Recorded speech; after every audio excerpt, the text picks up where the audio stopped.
तमाम देखने वाले नाजरीन को एडवेंट सीज़न यानी कि आमद का ये खूबसूरत मौसम बहुत ज़्यादा मुबारक हो। आमद एक फ़ारसी ज़ुबान का लफ्ज़ है जिसका मतलब है आना। जब हम आमद की बात करते हैं तो साफ ज़ाहिर है हम किसी के आने की बात कर रहे हैं, किसी के मुंतज़र हैं, किसी के इंतज़ार कर रहे हैं। तो वो कौन है? वो खुद खुदावंद यीशु मसीह है। इसमें हम लोग बहुत ज़्यादा अच्छे तरीके से तैयारी करते हैं और खूब तैयारी करते हैं।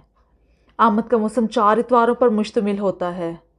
पहले 2 इतवारों में खुदावंद यीशु मसीह की दूसरी आमद यानी कि आमद सानी के बारे में कलीसिया इस पर गौर करती है, जबकि आखिरी 2 इतवारों में खुदावंद यीशु मसीह की पहली आमद यानी कि एक कलमा जो मुतजस्सद होने को है और हमारे दरमियान मौजूद होगा, उस पर कलीसिया गौर करती है। आमद में लतूरिया का मजाज टोटली बदल जाता है। लतूरिया हमें मुख्तलिफ रंगों और निशानात से हमारी रहनुमाई करती है, हमें रूहानी तौर पर तैयार करती है। हर रंग, हर निशान हमें कोई ना कोई मतलब समझाता है। जब हम आमद की बात करते हैं तो आमद में हमें खूबसूरत रंग जो कि जामनी रंग है हमें हर तरफ नज़र आता है, चाहे वह चेजिबल की सूरत में हो, अलतार के कपड़े की सूरत में हो या फिर मोमबत्तियों की सूरत में हो। और जामनी रंग इसी तरह से हमें साल में दूसरी बार जो रोज़ों का मौसम है हमें उसमें नज़र आता है। मैं आपको बताऊंगी अभी कि हम लोग रोज़ों के मौसम में जामनी रंग का क्यों इस्तेमाल करते हैं और आमद के मौसम में जामनी रंग का क्यों। जब हम आमद की बात करते हैं तो इसमें हम लोग जामनी रंग इसलिए इस्तेमाल करते हैं क्योंकि बादशाहों का बादशाह यीशु बादशाह हमारे दरमियान आने वाला है।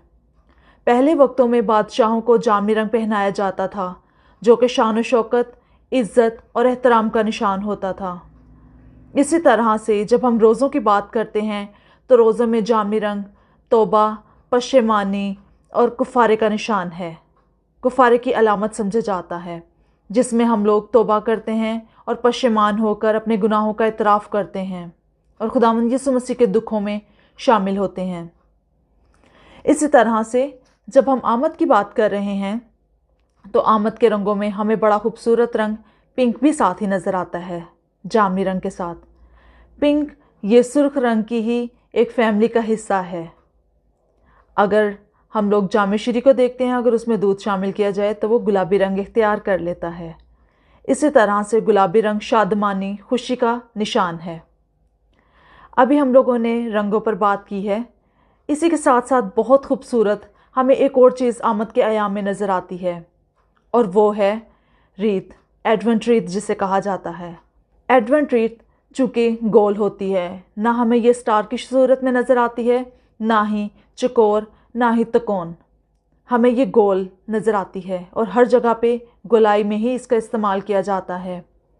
अगर बात की जाए पहले वक्तों की तो पहले वक्तों में रीत सिर्फ चर्च की जीनत होती थी, चर्चिज़ में इसका इस्तेमाल किया जाता था, आम घरों में लोगों को इसके इस्तेमाल की इजाज़त नहीं थी।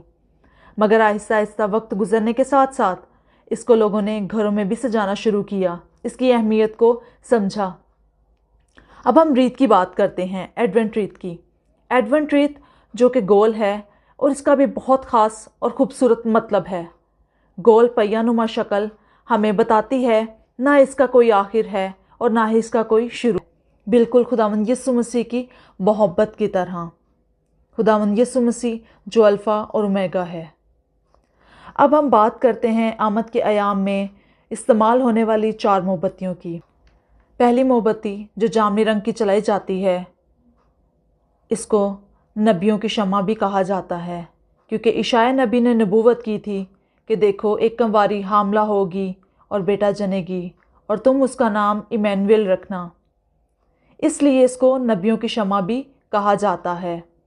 दूसरे इतवार को दूसरी मोमबत्ती रोशन की जाती है जामनी रंग की, जिसे कैंडल ऑफ लव का नाम दिया जाता है, मोहब्बत की शम्मा। इसको फरिश्तों की मोमबत्ती भी कहा जाता है, क्योंकि खुदावंद बेलौस मोहब्बत का ज़रिया है। उसने दुनिया से ऐसी मोहब्बत रखी कि उसने अपना इकलौता बेटा बख्श दिया ताकि जो कोई उस पर ईमान लाए हलाक ना हो बल्कि हमेशा की ज़िंदगी पाए। इसलिए हमें जागते रहना है और दुआ करनी है। तीसरा इतवार, आमद का तीसरा इतवार, जिसमें हम लोग गुलाबी रंग की शम्मा को जलाते हैं। इसको चरवाहों की शम्मा भी कहा जाता है, क्योंकि ये खुशी की शम्मा है और चरवाहों को फरिश्तों ने खुशखबरी दी थी कि दाऊद के शहर में तुम्हारे लिए एक मुनज्जी पैदा हुआ है, जिसका निशान ये है कि तुम एक बच्चे को कपड़े में लिपटा और चरनी में पड़ा पाओगे। हम बड़ी खुशी और पुरमसरत तरीके से खुदावंद को खुशामदीद कहने के लिए तैयार होकर इस शम्मा को रोशन करते हैं, क्योंकि लिखा है, तैयार रहो खुशी के साथ, क्योंकि खुदावंद आता है, बल्कि वो दरवाजे पर है। आमद का चौथा इतवार यानी कि अमन की शम्मा, ये भी जामनी रंग की ही चलाई जाती है और इसको बैतलहम की शम्मा भी कहा जाता है।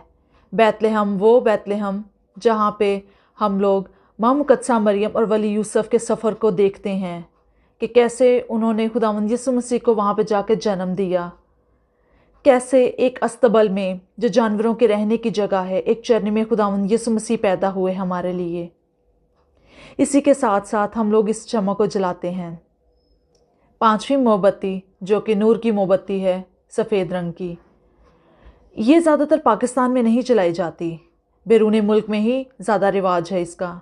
लेकिन आहिस्ता आहिस्ता वक्त गुजरने के साथ साथ पाकिस्तान में भी कई लोग अब इसको रोशन करते हैं और ज़्यादातर ये 24 की रात को ही रोशन की जाती है, क्योंकि खुद खुदावंद यीशु मसीह ने कहा है कि दुनिया का नूर मैं हूँ, जो मेरी पैरवी करेगा अंधेरे में ना चलेगा बल्कि ज़िंदगी का नूर पाएगा। आए हम भी इस नूर को खुशामदीद कहने के लिए पुरजोश तरीके से अपने आप को तैयार करें, तौबा करें और खुदावंद के हजूर झुकें। मेरी तरफ से आप सबको आमद का ये खूबसूरत मौसम मुबारक हो।